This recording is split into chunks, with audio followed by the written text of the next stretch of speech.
Jai Raghu. Jai Raghu. Jai Baba Loknath. Jai Baba Loknath. Jai Baba Loknath. Welcome, and I've just been trying. The net was very slow, so I just couldn't manage to get you, so we are a little late.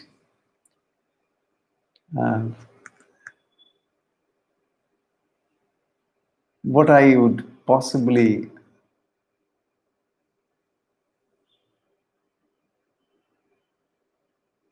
talk today is about how we prepare ourselves,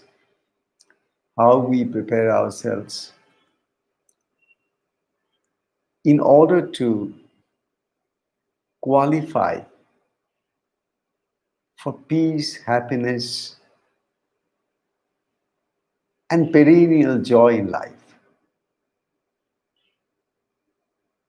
Deep inside of us, there's a constant craving that we find a space, we find our life in such a manner where it could just, flow, and we could just remain in a very peaceful state of mind, healthy state of body, harmonic state of environment. So our expectations are always, obviously, for quite natural reasons, all that is good, all that is beautiful.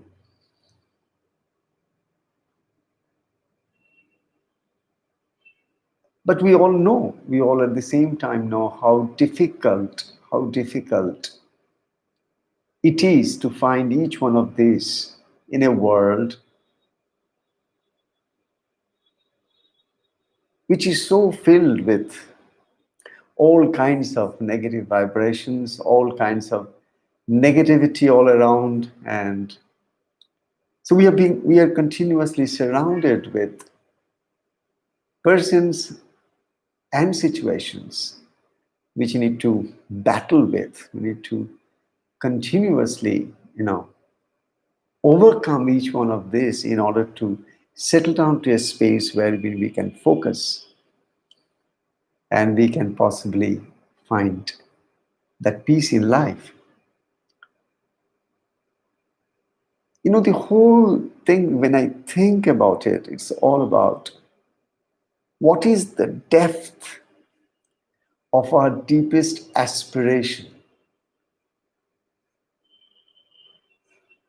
Because those who have attained to a high enlightened state,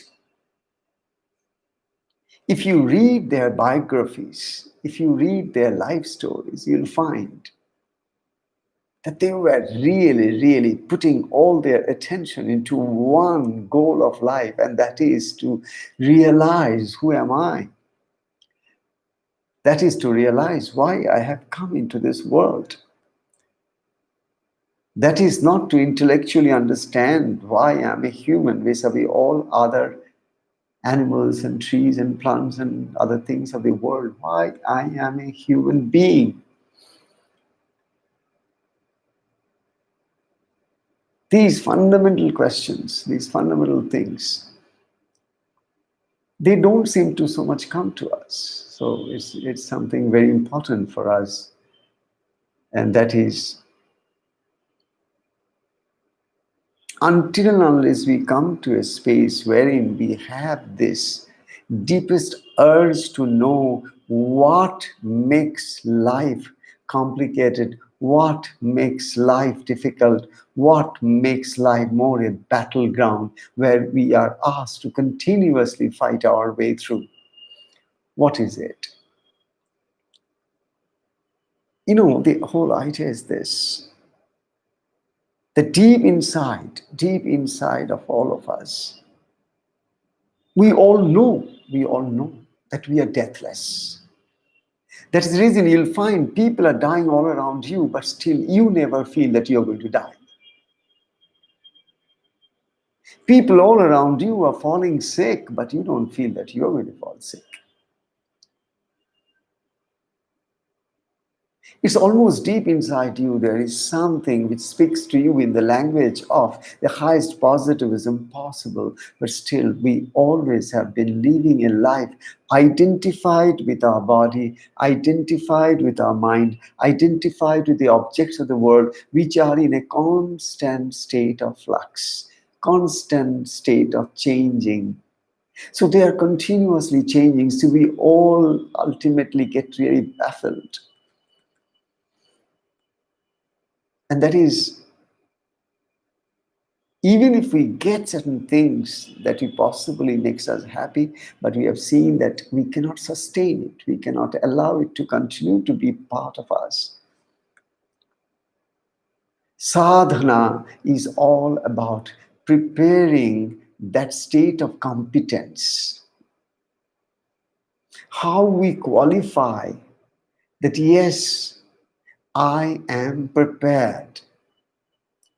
The entire course of sadhana is nothing but a continual effort on the part of the seeker to prepare the body, to prepare the mind, to prepare each of the organs of the body, to prepare each and every cell of the body, to prepare the brain that can match with that deepest urge of self-knowledge, or of that particular state where we can go beyond this peripheral, beyond the transient, beyond the changing phenomenon of life.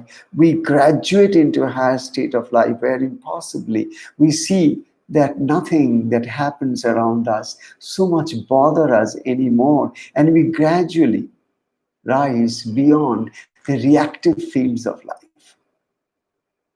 This is the whole purpose why we need to have sadhana in life. Sadhana is just a continual skill development. Sadhana is a continual development of our brain in such a manner that we are able to perceive, conceive, understand higher vibratory fields, higher truths, higher wisdom, which are already in this space all around us, which is written large in all that is nature all around us. So the thing is this, we are in this world continually being groomed through all the negative experiences of our life, of miseries, of obstacles, of different states of our pains and agonies and frustrations, and occasional some kind of pleasures and some kind of happinesses. But we are taken through all of it because we are being processed, because humans are all in a process.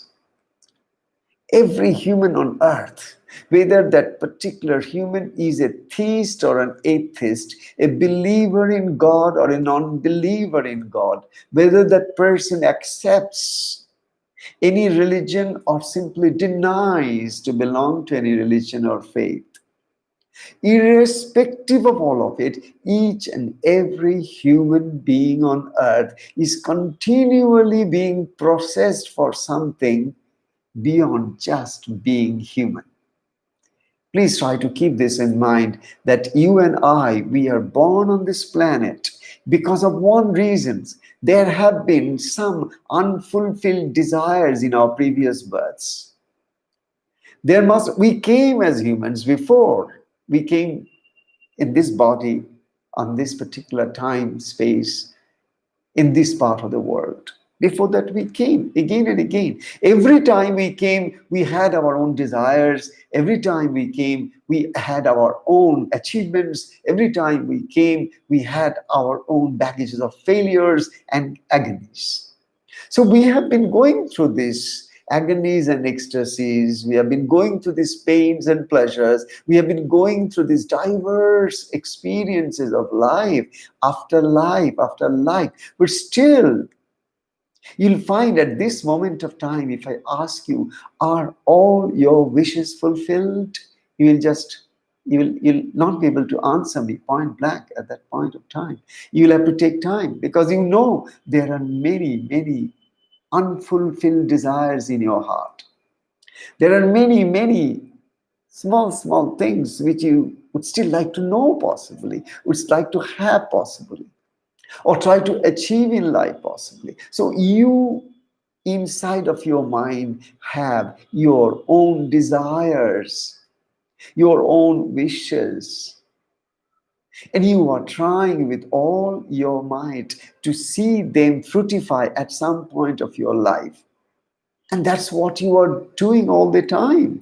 All your efforts are because from the previous birth, you came to this birth because you had certain unfulfilled experiences and desires. Let this be very clear to all of you. You have a physical body in this physical world just because you have unfulfilled desires in your mind. Your soul is ever content, but your mind is not. Now, because the soul is now continuously identified with its imperfect mind and imperfect body, so the soul, the spirit, the Atman, behaves as if it is a mind, it is a body. Soul doesn't manifest in its soul qualities and attributes which we all attribute to God when we go to temples or when we read scriptures, when we read the lives of the great saints and sages. What happens? We are continually being reminded what exactly our soul's perfection and manifestations are.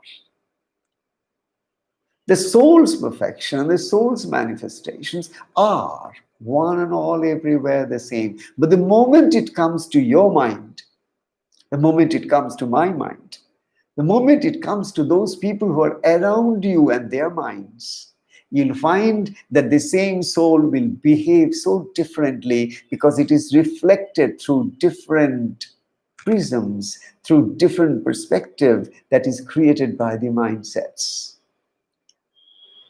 Here on this planet of Earth, we take a human body and go through a human journey, completely forgetful of our spiritual beingness. We have forgotten, we have forgotten, we have forgotten. We have forgotten we are not material beings of this body of flesh and blood and bones, of disease and decay. No, that's not the truth. It's part of the apparent truth. The deep inside the truth is this, that we humans in this planet are just as we are wearing these clothes on our body, so also the soul is wearing the cloth of a human body.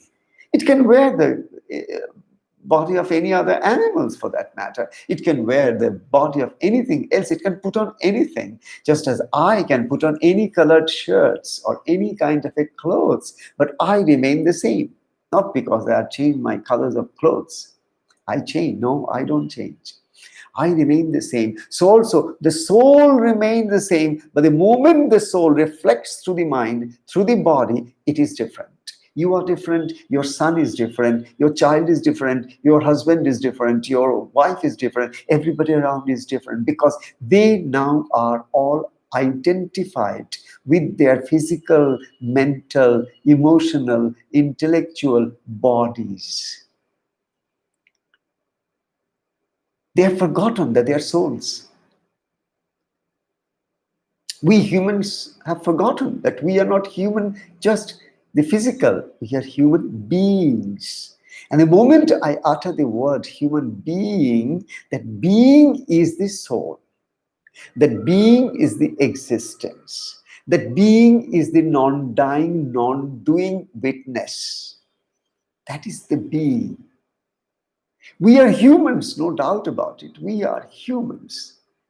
But we have forgotten that we are beings. And beings are beings of light and energy, vibration and frequencies. Beings are light, energy, frequencies. So this being that we all inside of us are, we have forgotten it. Now it's a faint memory that at times when we are in a good satsang, when we are listen to someone, the words of wisdom pouring in from any container to you, and for a few seconds, if you can possibly have a mind where your mind is so focused that your mind's past and future doesn't interface so much, and you are just listening, pure listening, without any chirping going on from behind. If you can just listen, then at times your mind drops. And the moment mind drops, the mind becomes soul-like. Then the mind's qualities, the mind's aberrations, the mind's imperfections, the mind's impurities, the mind's contaminations and corruptions, they just move away. Then you are not the same person. Please try to note. The moment you become soul-like, the moment you become a child of the divine, that soul, you become like that small baby, that small little child, so innocent, so perfect, so joyful, so bouncy. And you do not have the conception of who is your own and who is not your own. You feel that everybody is your own. Everything is your own because you are looking at the whole universe with eye of absolute exclamation, wonderment, awe. Everything is awesome to you. It's only when you live a soulful life. Please try to note this fact. It is only through a meditative or a process or a technique or a skill by which you gradually, unplug from the external world. You unplug from your mind's attachment to your own things and persons in life. When you unplug, when you withdraw, in the process of this withdrawal, initially it's a big problem. But as you persevere to withdraw from the external to the internal, in the initial phase of any meditator, any spiritual practitioner, the mind goes berserk. It is just impossible to bring the mind to a state where the mind listens to you, that let us go together to the inner sanctum, to our inner home. The mind doesn't at all listen to you because the mind has never been trained accordingly. But as you persevere and persevere and persevere, as you keep practicing and practicing, irrespective whether your mind fits with your objective of meditation or not, you are not at all bothered. You are just consistently practicing and practicing and practicing. And the practice is without much botheration for what result I am going to get. Here you are not practicing because you want to have a God vision. You are practicing because you know if you practice, then gradually all those are the obstruction to God vision. Those obstructions will be gradually removed from my mind and body. Please try to understand this one single point today. This is the message for today. This is what I want you to keep in your mind. Your sadhana is not to see God.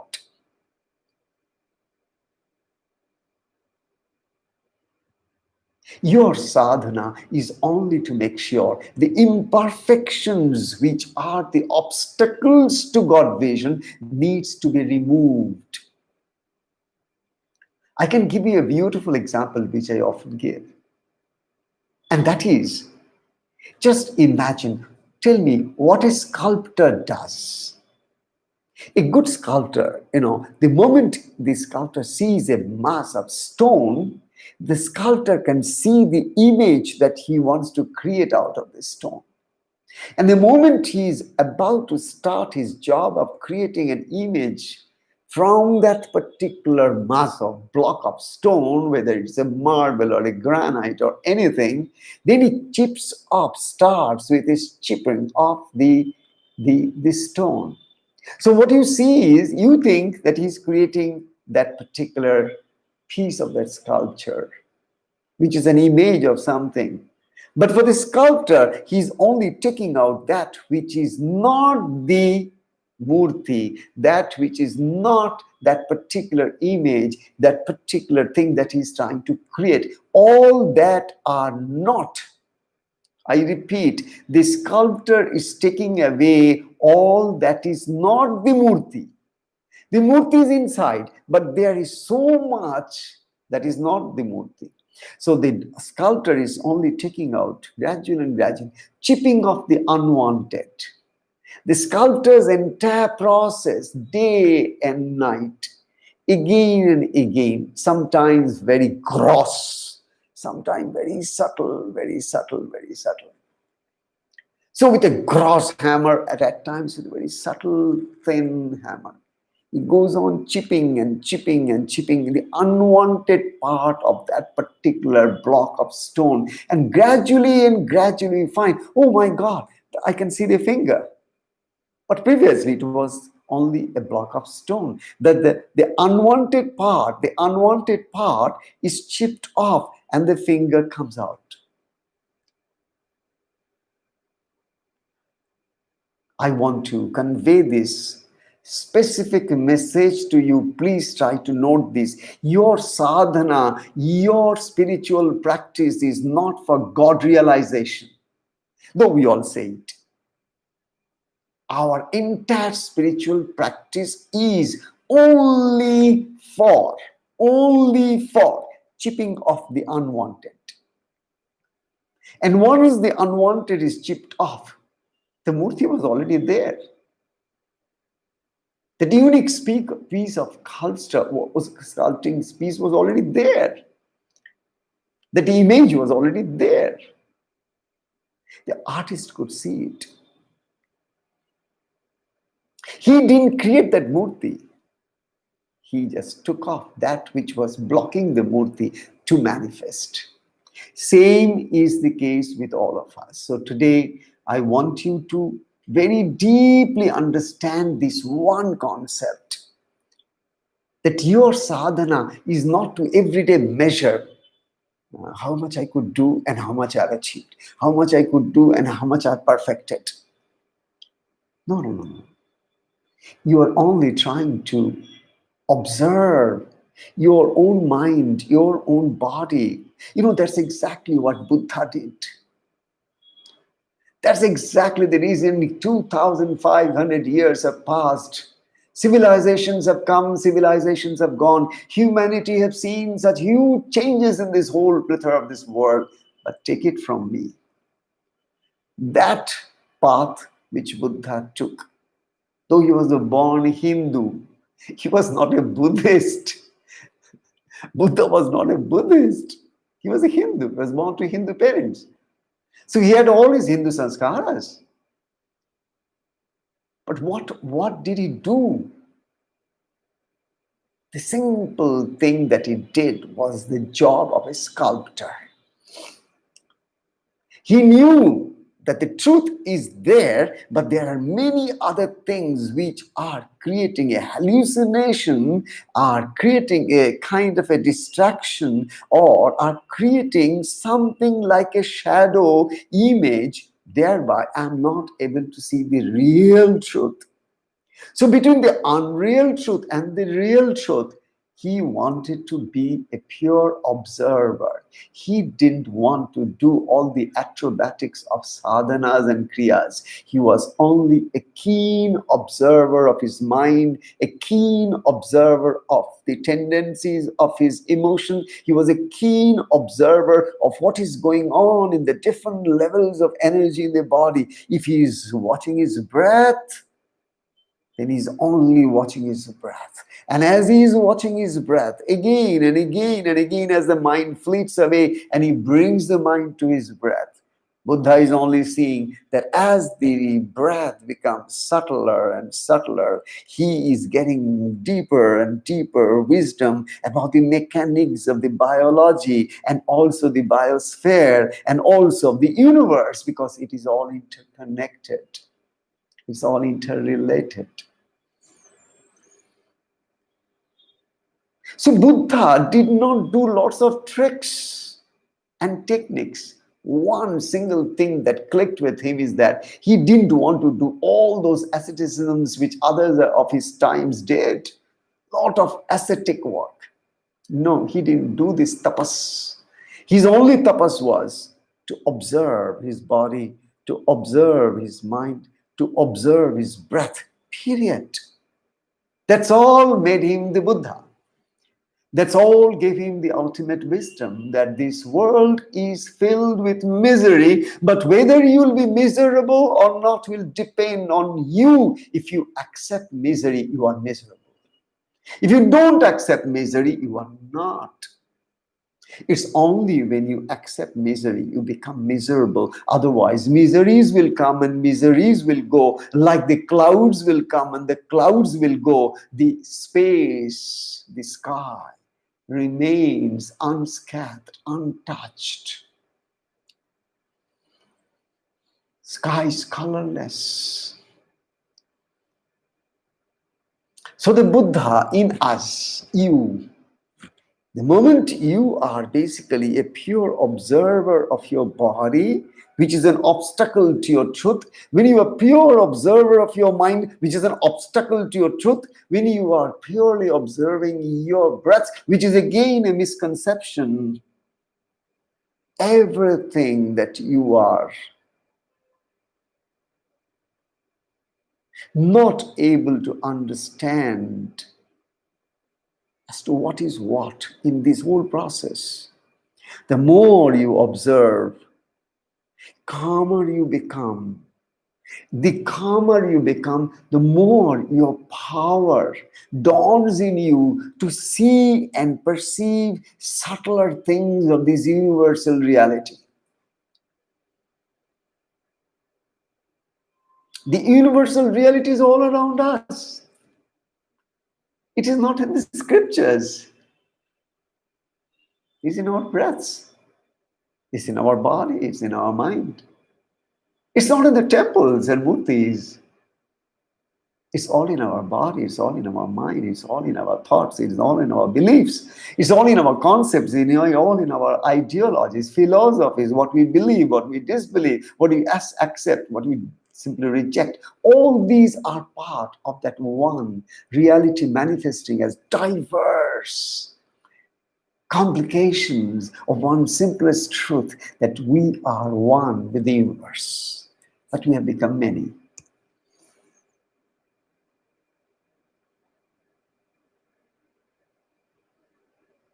So what we do as a sadhak or as a sadhika, as a spiritual seeker, what do you do? Do you do in order to achieve something? Sorry, you will not achieve it.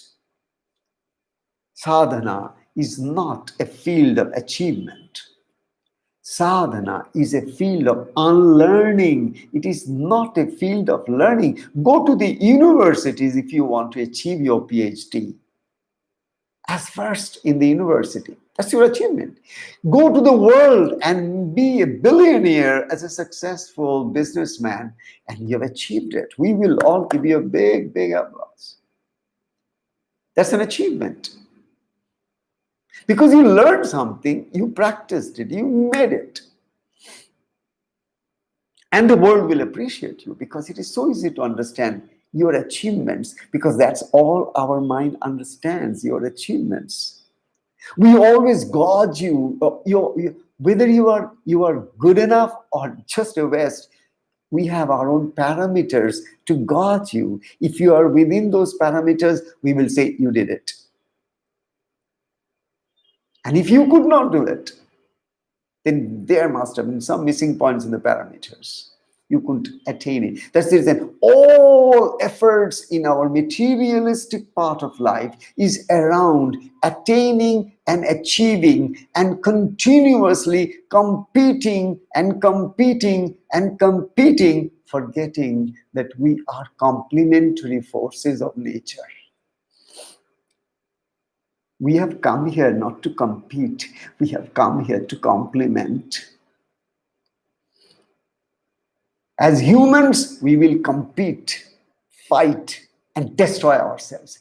As beings, we will complement each other, love each other, save each other, live for each other, and will bind the whole of the universe into our own heart and live a life of a true sage, seer, lover.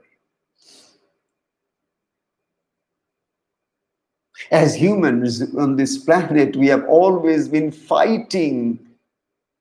As humans on this planet, we have never left this planet to just breathe in peace. Because we have never been beings. We were humans. Like animals are animals. There's no other animal beings. No, there is no animal beings. They're animals. Oh, there are trees. Oh, there are trees. But humans are human being. Oh, there's another thing. First a human and then a being. Oh, that means this is complicated. This is pretty complicated. Either you call it as human, fine, or you call us beings. But you are saying human being. That's where we have the biggest problem in our life, and that is, it is easy to be a human because a father and a mother, a husband and a wife can decide that I want to have a child. And they have a child. And a child comes into this world. And the child is born. The human is born. What is the problem? Like any other animals, humans are born. What's the problem? What's so great about it? But the difference comes as the child grows. The being starts to manifest in different ways with the different children. Their potentials start to manifest because the human comes with the potential of the being. The human comes with the potential of awareness. The human comes with the potential of consciousness. The human comes with the potential of self-awareness. I exist. I know. I exist as a human. I know. Not as a tree or animal. I know. This knowership is inbuilt in me. This knowership is our awareness. This is human excellence already embedded into us. But, we live all our life in a false chase, chasing a mirage all through our life, struggling and battling to be a successful human. Please try to note this for today. Please try to note this for today. We are struggling to prove ourselves as successful human. You did it. That's all. That's all I want to hear. All others must talk to me saying that you did it. So all my efforts are externalized because it has to come from outside.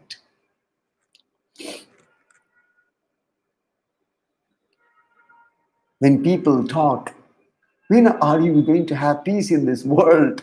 Just think about it. Is it a sane question?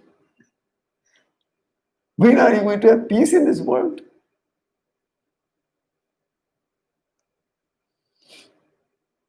You can ask only one single question. When can I create a state where I would love to be a sculptor and I'll sculpt all the unwanted pieces of my mind out. I'll sculpt unwanted pieces of my perception of my body out. I'll sculpt unwanted part of my breathing out so that all my mind and my body and my breathing comes into such a beautiful form that it basically becomes one with the formless beauty of the universe. That's it. That's it. The moment we try to live a spiritual life, a soul-based life, try to understand this, a soul-based life, not a body and mind-based life. As a body, as a mind, you'll be restless. As a mind, as a body, you'll be successful and unsuccessful, happy and unhappy, good mood and bad mood. Success and failures, these are going to be your continual, like a pendulum. You'll be just moving like a pendulum. Between the past and future, you'll be like a pendulum. So your mind is torn with all anxieties, tensions, fears, anger, frustration. That's it, because you are mind. Now, what you have to be? You have to be spirit. You are not the mind, but you're thinking about the mind. How can you be happy? You are not what you are thinking. How can you be happy?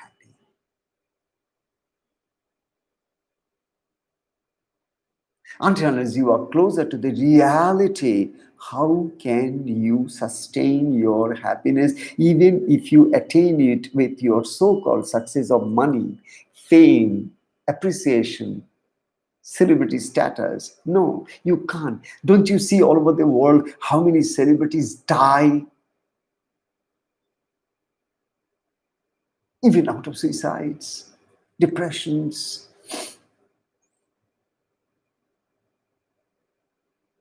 These are all achievements on mental, physical plane. They have not connection with that spiritual plane. If they would have had connection with the spiritual plane, they would have lived it all with a big smile. So today what I wanted to share with you is a precise message that your sadhana, that your spiritual practice, that anything that you do in your life, in the materialistic world or in your spiritual world, though there is no compartmentalization, but yet every human being compartmentalizes between the material part of life and the religious spiritual part of life. Compartments. These are two different compartments. But there is no compartment. There's only one: spirit and spiritual. That's the only one reality. But the moment spirit goes through the mind and body, now the compartmentalization happens. Now you have the variety. Complications begin. So my dear, dear, dear co-travelers in the path of the spirit, radiant spirits you all are. Radiant spirits you all are. We are all radiant spirits of light. Don't keep on nagging and nagging and nagging. This is not happening. That's not happening. Oh, I just felt so sad today because of this. I felt so bad today because of that. You just don't go on and on and on with everything that relates to your mind and past and future and your own same state of repetitive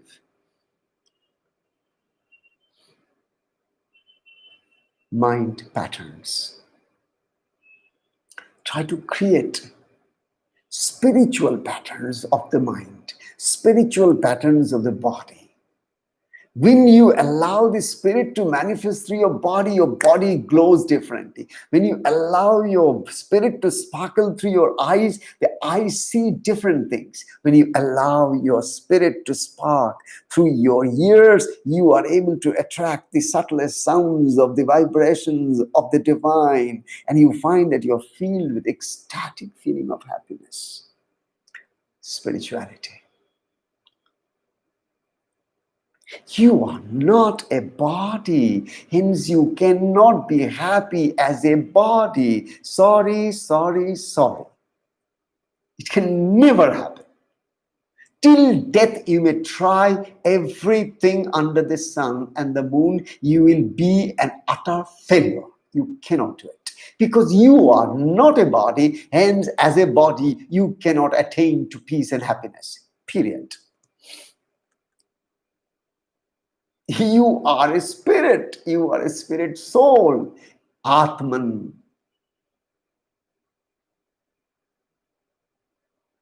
So until unless you bring yourself to yourself, S is in uppercase. It's a capital S, not small s, ego. So it's like a self. So when you are able to withdraw yourself to yourself, and from the self, if you look at this world through your eyes, through your mind, through your body, through your breath, through everything that you are, you'll find the taste so differently. The vibrations will change. The moment you bring in the dimension of awareness, the moment you bring in the dimensions of consciousness, the moment you bring in the dimension of God in your eyes, in your ears, in different perceptors of your senses, you'll find that the whole world changes. World does not change. Your perception changes.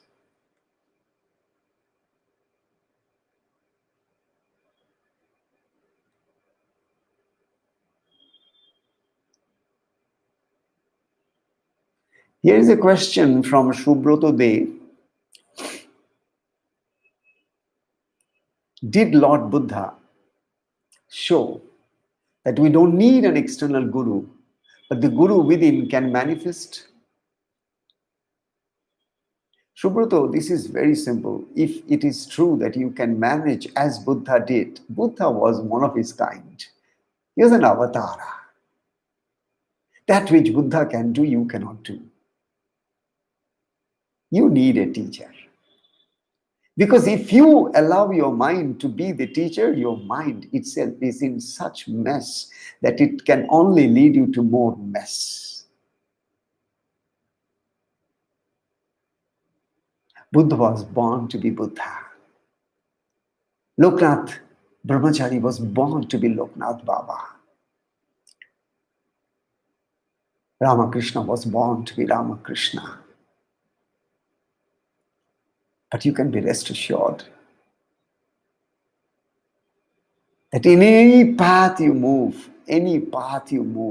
whether in a materialistic world, there again you had a teacher, you had a mother in your home, then you had a teacher in the school, then you had a lecturer in the college, you had a professor in the university, you had a postdoc guide in your doctoral research. Everywhere you had someone to guide you through. And in the spiritual world, which is the journey of the unknowable, all other journeys are knowables. You are trying to know something which can be known. But your spiritual journey is journey towards something unknowable, something that cannot be known. That is spirit. Spirit is something that cannot be known. Repeat, spirit, soul, Atman, Brahman is something which cannot be known. Try to understand this. It is not your physics, chemistry, mathematics. It is not something objective. It is not something external. It is not something separate from you. It is you.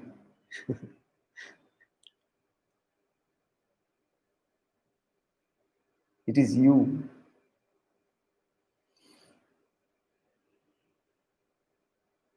Spiritual journey is a journey into the unknowable. And a guru is a must. India, that is Bharat. India, that is Bharat.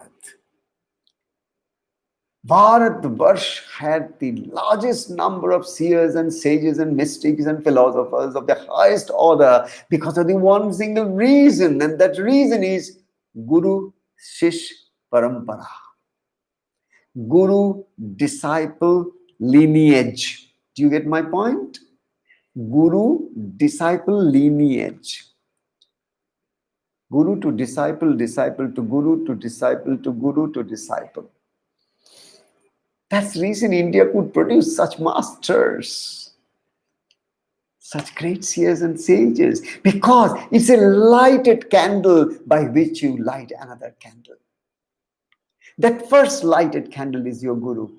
Now the guru can light 10 other candles if he so wishes, because he's lighted. Only when one candle is lighted, 10 other candles can be lighted. Only when one lamp is lighted, 10 other lamps can be lighted. That one lighted candle, enlightened master, is the guru, and that guru is a must for you, because he will hold your hand and take you through the jungle. and take you through all the mess of your mind, through all the infinite number of questions that are lying unresolved in your mind. You do not know, you are confused all the time. Who is going to solve your confusions? Who is going to give you the direction that is so specific to you and your tendencies and your sanskaras and your prakriti? Who is going to do that? You cannot do it for yourself.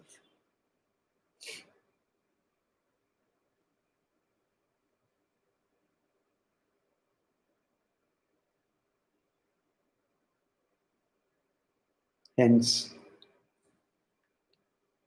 today what we have really taken to heart is this, that all our sadhana is only to chip off the unwanted. Is this clear to all of you? All our spiritual practice is not to attain to godhood,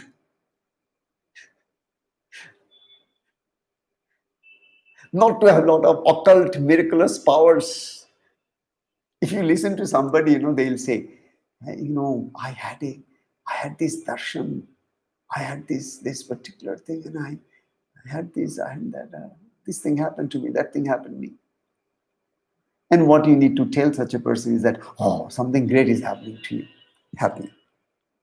So even in the spiritual world you are in, but still continuously looking for attaining, achieving, and being applauded, appreciated by others for your spiritual attainment and achievements.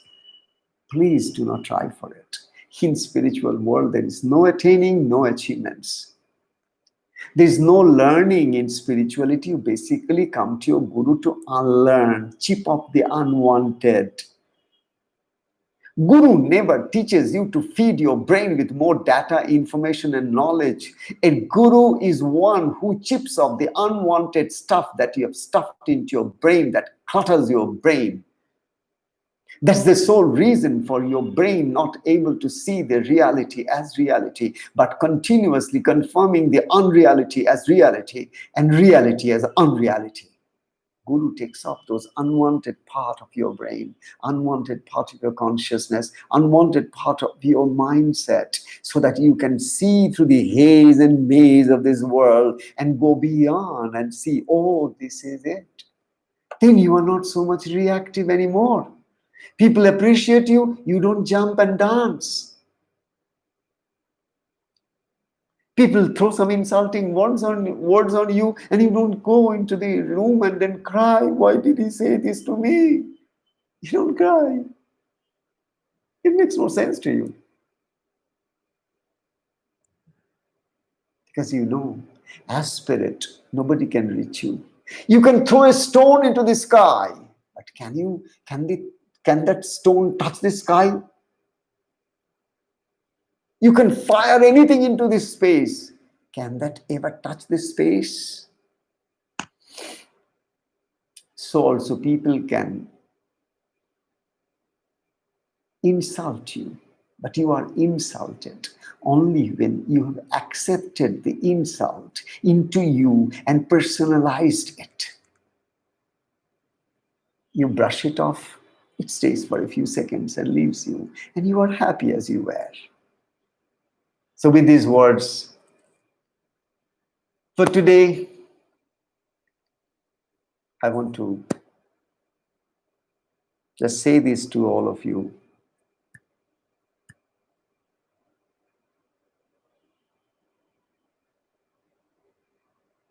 Let your quieter moments be the moments when you are able to come to this realization that you, here on this plane of earth, you have not come here to accumulate.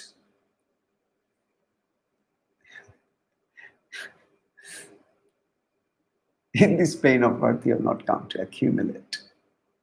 Because you know, as a child, when you were born from mother's womb, you were naked.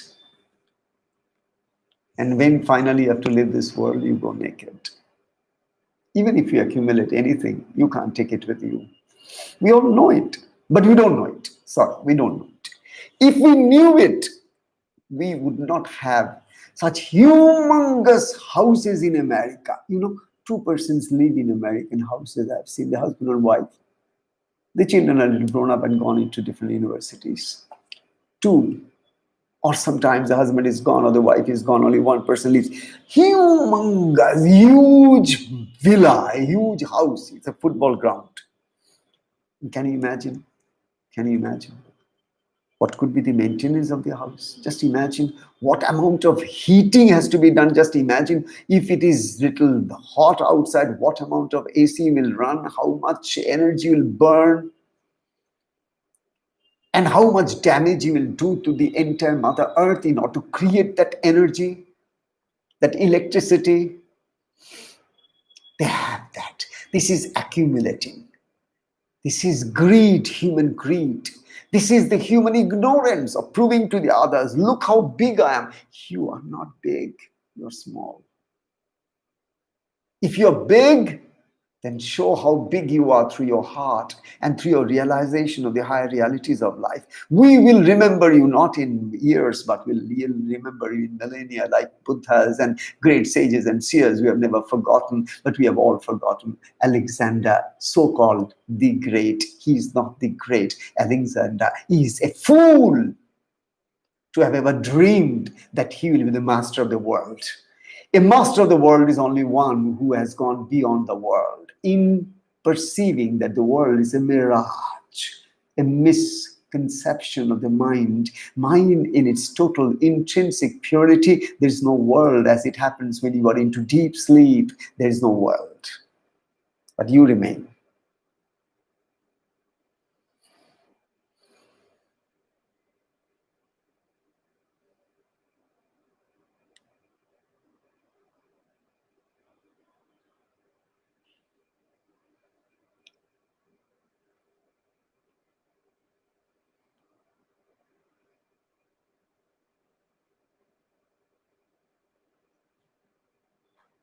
You can't achieve anything until unless you practice. And make sure all your practice is not for attaining and achieving. It's only to achieve that state of unlearning.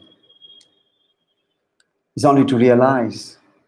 It's only to realize that here we have not come to learn. We have come to unlearn. Here we have not come to load, but to unload. Here we have not come to accumulate, but to release and feel free. Thank you so much. Thank you so much for being with me and allowing me to open up to all of you, a few of you.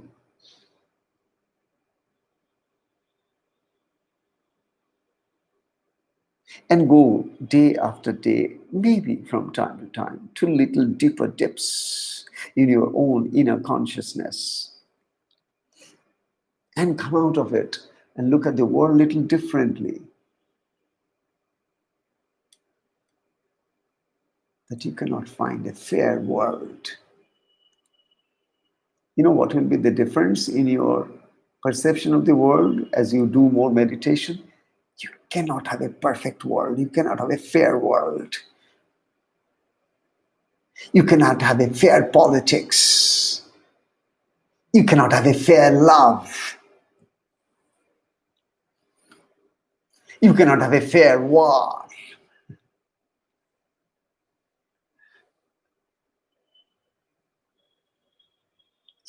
There is no fairness.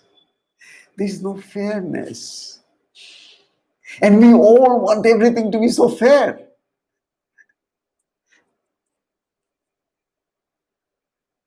So, let's not expect that as Madeline puts it right, this is a dualistic world. Fair to you is unfair to me. It's a dualistic perception. Unfair to you is fair to me. It's a dualistic perception. Opposites. So let's accept things as they come in our life. and try to just settle down gradually into our own inner state in such a manner that finally we come only to understand this, that we have come in this world only to burn off our old patterns, our old karmas, and our old backups and those packages, so that we are renewed every day into a new light of awakening. And in that new light of awakening, we may see this world as the manifestation of that one life principle that is in me and also in that ant which is crawling under my feet. And in the farthest galaxies, everything around me. This then will become such a beautiful experience of our life, because that experience is spiritual experience. That's not a mind experience, not a body experience, not an intellectual experience, not an emotional experience. This is spiritual experience because it relates to your Atman. Anything that relates to your Atman, an experience that is born out of your Atman, is a spirit, soul experience, and it is uncontaminated, it is perfect, it is without competition. It is all embracing, it is all inclusive. And there is only beauty and joy and love in it. Om Shanti, Om Shanti, Om Shanti. Thank you so much. Thank you so much. We see you all again on next Friday. Om Shanti.